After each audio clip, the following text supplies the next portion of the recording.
Assalamualaikum warahmatullahi wabarakatuh. Nama saya Muhammad Ibn Arif Abdul Kadir. Saya pelajar dari KYPJ. Hari ini saya ingin membentangkan tentang tajuk tips ketika menghadapi temuduga.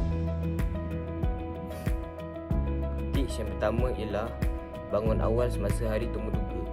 Apabila kita bangun awal semasa hari temuduga, kita akan merasa lebih bersedia untuk menghadapi temuduga tersebut. Ini juga dapat memberikan masa kita untuk bersiap, solat, mandi dan juga sebagainya. Okey, tips yang kedua ialah datang 30 minit awal ke tempat temuduga. Ini akan menyebabkan kita tidak kalang kabut ketika kita hendak menghadiri temuduga tersebut. Ini juga akan dapat memberikan masa kita untuk membuat persediaan dengan memikir tentang soalan-soalan yang ingin dijawab ketika temuduga tersebut. Yang ketiga ialah berpakaian kemas semasa menghadiri temuduga. Kita tidak boleh memakai t-shirt, seluar pendek dan berselipar kerana ia kelihatan tidak sopan dan juga tidak sesuai untuk interview tersebut. Yang keempat ialah bersarapan ataupun mengambil alas perut sebelum pergi ke temuduga. Seperti yang kita sedia maklum, sarapan adalah amat penting kepada badan kerana ia dapat memberikan tenaga. Kita akan lebih bersemangat apabila kita bersarapan kerana kita akan kelihatan cergas. Yang kelima ialah kita harus mengamalkan sikap bersemangat dan juga tersenyum. Ini akan menyebabkan kita akan lebih ceria sepanjang temuduga tersebut. Ini juga akan mengeratkan silaturahim antara kita dengan pihak temuduga.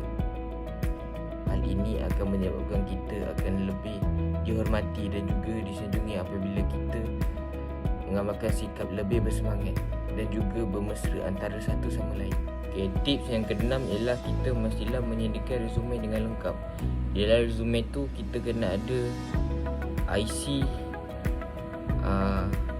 sijil SPM, sijil KOKO, kurikulum dan juga sebagainya. Yang ketujuh ialah menyusun sijil dan dokumen mengikut susunan yang betul. Kita adalah menyusun dari kad pengenalan, sijil kelahiran, sijil SPM, sijil kurikulum dan juga sebagainya. Ini dapat menunjukkan kita seorang yang berdisiplin kerana kita membuat kerja dengan teratur. Yang ke-8 pula ialah mengucapkan ucapan selamat pagi kepada para panel.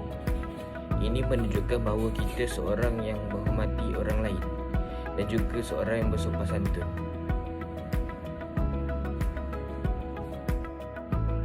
Tip yang seterusnya ialah memandang ke para panel ketika bercakap. Ini dapat menunjukkan bahawa kita seorang yang fokus dengan apa yang hendak disampaikan dan juga seorang yang berkeyakinan tinggi. Ini juga akan menyebabkan para panel lebih yakin bahawa kita adalah orang yang dicari dalam temuduga tersebut. Tip yang ke-10 ialah berkenalan dengan para panel. Hal ini dapat menyebabkan kita lebih rapat dengan para panel dan juga akan mengurangkan ketakutan semasa dalam temuduga tersebut. Okey, tip yang ke-11 ialah mengenal pasti lokasi temuduga tersebut. Kita digalakkan untuk pergi ke tempat tersebut sehari sebelum hari temuduga dilaksanakan. Ini bertujuan untuk menjimatkan masa dan juga untuk mengelakkan kita terlambat untuk pergi ke tempat interview tersebut.